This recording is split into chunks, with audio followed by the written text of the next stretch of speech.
SSC CHSL exam जो 12th पास students के बीच government job पाने के लिए काफ़ी पॉपुलर एग्ज़ाम में से एक है। तो अगर आप भी 12th क्लास कंप्लीट कर चुके हैं या फिर आप 12th में स्टडी कर रहे हैं, तो ऐसे में आपको एसएससी सीएचएसएल एग्ज़ाम के बारे में पता होना बहुत ही ज़रूरी है। एसएससी सीएचएसएल यानी कि SSC combined higher secondary level exam, जिसे हिंदी में कर्मचारी चयन आयोग संयुक्त उच्चतर माध्यमिक स्तर परीक्षा के नाम से जाना जाता है, जिसमें एसएससी द्वारा भारत सरकार के विभिन्न मंत्रालयों में और विभागों में भर्ती के लिए आयोजित की जाने वाली एक राष्ट्रीय स्तर की परीक्षा है।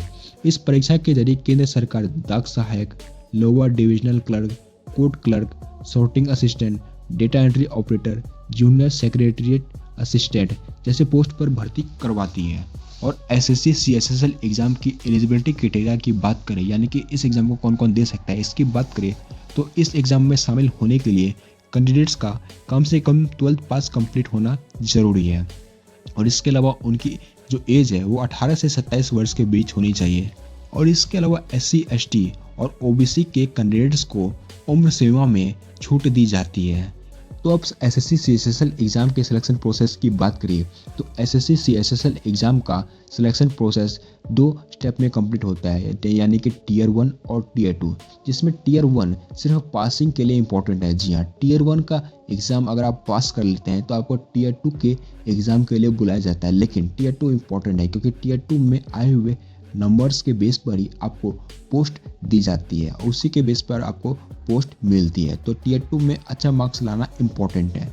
तो अब हम लोग यह समझ लेते हैं कि एसएससी सीएचएसएल में कौन कौन सी पोस्ट होती है।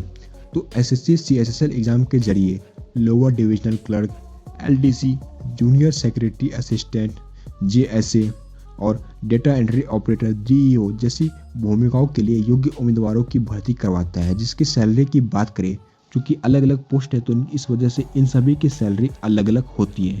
जहां आपका लोअर डिविजनल क्लर्क की सैलरी 19,900 से 63,200 की रेंज में रहता है।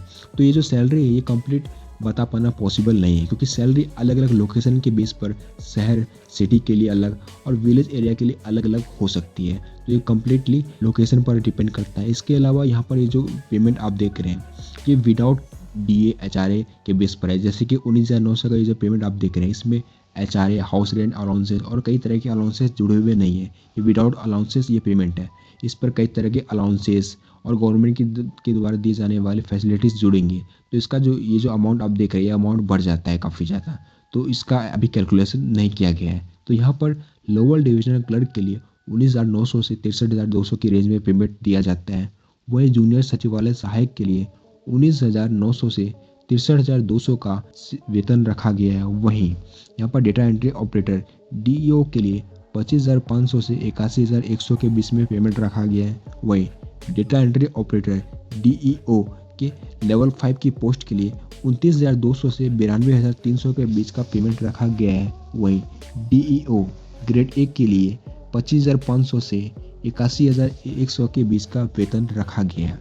तो कुछ इस तरह से यहाँ पर अलग अलग पोस्ट के लिए अलग अलग तरह की सैलरी मिलती है। तो ये तो भी छोटी सी जानकारी है जिसमें हमने आपको एसएससी सीएचएसएल एग्जाम के बारे में बताया। इसके अलावा अगर आप गवर्नमेंट जॉब या कैरियर से जुड़ी इन्फॉर्मेटिव वीडियोस को देखने में इंटरेस्टेड है तो ऐसे में आप हमारे इस यूट्यूब चैनल को सब्सक्राइब जरूर करें।